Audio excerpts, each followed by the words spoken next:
savoir ce que c'est vraiment la diabète, bonjour, bonsoir, dépendamment de l'heure que vous regardez cette vidéo. Alors dans cette vidéo, vous aurez la chance de découvrir ce que c'est vraiment la diabète. Je vous dis déjà bonne audition.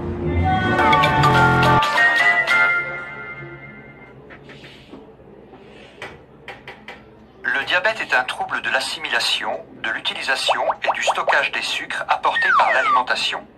Cela se traduit par un taux de glucose dans le sang, encore appelé glycémie élevée. On parle d'hyperglycémie.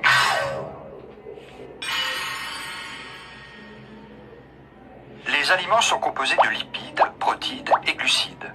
Ce sont eux qui fournissent l'essentiel de l'énergie dont a besoin le corps pour fonctionner, qui passent dans l'intestin, puis rejoignent la circulation sanguine.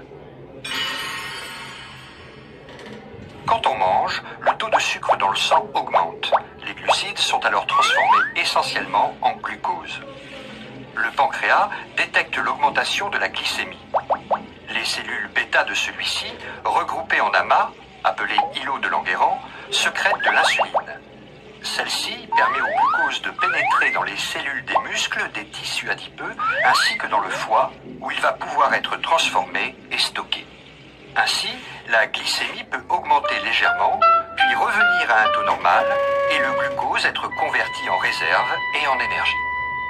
Chez les personnes atteintes de diabète, ce système ne fonctionne pas. Par un dosage de la glycémie pratiquée en laboratoire.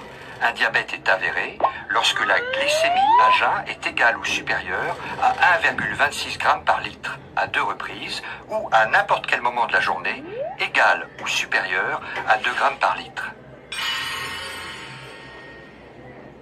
Oui, on distingue principalement deux types de diabète.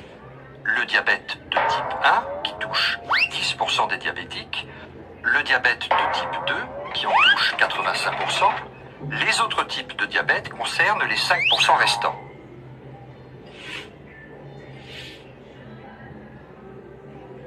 Anciennement appelé diabète insulinodépendant et habituellement découvert chez les personnes jeunes, enfants, adolescents ou jeunes adultes, les symptômes sont soif intense, urine abondante, amaigrissement rapide. L'organisme ne reconnaît plus les cellules bêta du pancréas et les détruit. On dit que le diabète de type 1 est une maladie auto-immune. Le glucose ne pouvant entrer dans les cellules retourne dans le sang. Le taux de glucose dans celui-ci s'élève.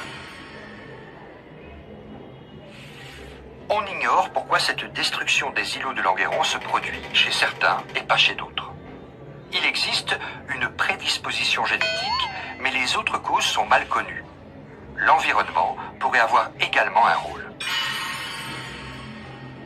Le corps ne fabriquant plus du tout d'insuline, l'unique traitement actuel est l'apport de celle-ci, soit sous forme d'injection avec une seringue ou un stylo, soit avec une pompe, appareil portable ou implantable, destiné à administrer l'insuline en continu. Ce diabète apparaît généralement chez les personnes de plus de 40 ans. Cependant, les premiers cas d'adolescents et de jeunes adultes touchés apparaissent en France. Le surpoids, l'obésité et le manque d'activité physique en sont la cause chez les personnes génétiquement prédisposées. Sournois et indolore, le développement du diabète de type 2 peut passer longtemps inaperçu. On estime qu'il s'écoule en moyenne 5 à 10 ans entre l'apparition des premières hyperglycémies et le diagnostic. Dans ce diabète, autrefois appelé non insulinodépendant, le processus est différent de celui du type 1. Deux anomalies sont responsables de l'hyperglycémie. Soit le pancréas fabrique toujours de l'insuline, mais pas assez par rapport à la glycémie, c'est l'insulinopénie. Soit l'insuline agit mal et on parle d'insulinorésistance. Elle ne peut plus réguler la glycémie et cette résistance épuise progressivement le pancréas qui finit par ne plus assurer une production suffisante. Il n'existe pas une cause précise, mais un ensemble de facteurs favorisants. Une origine génétique, des antécédents de diabète du même type sont souvent présents dans la famille, des facteurs environnementaux, une alimentation déséquilibrée, un manque d'activité physique responsable du surpoids. Il est traité dans un premier temps par des mesures hygiéno-diététiques. c'est-à-dire une alimentation équilibrée et de l'activité physique. Puis, on a rapidement recours à des traitements antidiabétiques oraux ou injectables. Leur efficacité n'est optimale que s'ils sont associés à une alimentation équilibrée et à une activité physique régulière. Le diabète de type 2 est une maladie évolutive. Après l'augmentation progressive des antidiabétiques, des injections d'insuline seront proposées aux patients lorsque la carence en insuline sera trop importante. Le but du traitement dans les deux diabètes est de normaliser la glycémie. Les hyperglycémies répétées et prolongées entraînent à long terme une altération des nerfs et des vaisseaux sanguins présents dans tout le corps. Ce sont les complications du diabète qui peuvent se traduire par une cécité, des atteintes des pieds pouvant conduire à des amputations, des infarctus et des accidents vasculaires cérébraux, des troubles de l'érection ou une insuffisance rénale.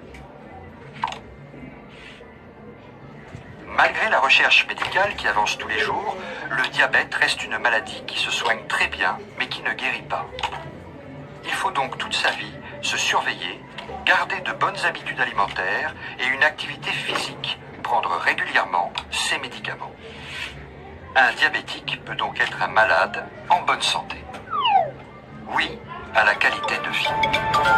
J'espère que vous avez compris, pas la peine de faire un résumé, vous savez ce qu'est vraiment la diabète.